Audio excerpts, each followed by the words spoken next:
हे भगवान कहाँ गईल। देखत ऐसे ही कलछुल फेंकल, पलटा फेंकल, करैया फेंकल, बर्तनों ना मजले ह। कार कहाँ है? हे भगवान कैसन मेहरारू दे देला मालिक। अब वहीं ले टांग पथार के सुतल 10 बजे ले। होय उठबी का? अरे जुत्ता का टाइम है। का करी? पानी पिटी? अरे न चूल पोतले हऊ भैया, न बर्तन मजले हऊ, आय के टांग फैला के सुतल हऊ। आए तो हमसे घामे में काम ना हो, ना यहाँ पंखा है ना एसी है ना कुछ ना। हम जाके घामे में काम ना कर, हम चुपचाप सुतब जा। अरे बाप रे, करे यहाँ कौन मड़ैया में कौन एसी लगी रे? हम ना जाने, एसी लगा दो बस। अरे चल के काम करा।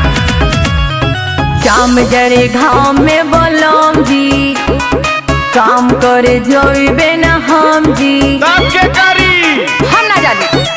शाम जरे घाम में बोलम जी, हाय हाय, काम करे जोइबे ना हम जी। अच्छा। दागी लागी जाई मोरे सुघरैया में। अरे मेकअप करवा दे। दागी लागी जाई मोरे सुघरैया में। राजा ऐसी लगवाई दमड़ैया में, राजा ऐसी लगवाई दमड़ैया में।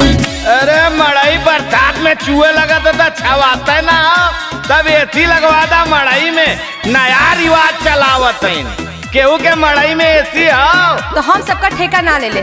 हमरे मड़ई में एसी लगी तो लगी, नहीं तो एको काम ना करब और ऐसे टांग फैला के सुतब जा। अरे भगवान, एकदम जानवाऊ भी आ देबू का। चल उठ जल्दी चल। चूल्ही पोत के उठावा जल्दी कूड़ा, ना जा। देख के दूसरे करानी जानी उड़ा। उड़त ना है, हमके गरम लगत। चूल्ही पोत के उठावा जल्दी कूड़ा, ना जा। देख के दूसरे करानी जानी उड़ा। रोटी खाइला तू पोत के मलैया में, रोटी खाइला तू पोत के मलैया में। रानी बेनावा उकला मड़ैया में, चला बेनावा उकला मड़ैया में। ई हटावा अपन बेना, जाके उधरे जाके अपन बेना ना होका, जा यहाँ से। अरे पगला गेलऊ का, एकदम नंगाई पे उतारू भैलू। चल वहाँ काम करे के, देख का भूख लगल था। सबके घरे खाना बन गई तो ना पहले चूल्हो ना पोतले हैं। नए डिजाइन का मेहरारू आयल है। अरे भाई, गांव में बिया होला तब भी ठीक रहा। जितनो हाकिल राजा बेना, सूखे नहीं चोली के बसेना। अरे बर्फ लिया दे 5 रुपया का, सूख जाए। चल जितनो हाकिल राजा बेना, सूखे नहीं चोली के पसेना। मच्छर काट लेला घूस के रजैया में। अरे यो हराम के लिए वो सरवा। मच्छर काट लेला घूस के रजैया में। राजा ऐसी लगवाई दमड़ैया में, राजा ऐसी लगवाई दमड़ैया में। ऐसा ना अपने बाबू से कह के 50,000 रुपया मंगवाओ और तुरंत हम जा बाजारे एसी लगवाई व टाटी भी लगवाई, तब बना हुआ रुकी रे। बाऊ कहे पैसा दियन? तहार पैसा जर गला का?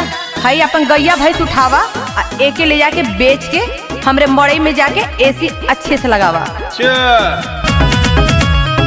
बना जानी सहरी चिरैया, बना मारा तू मड़ैया में कलैया।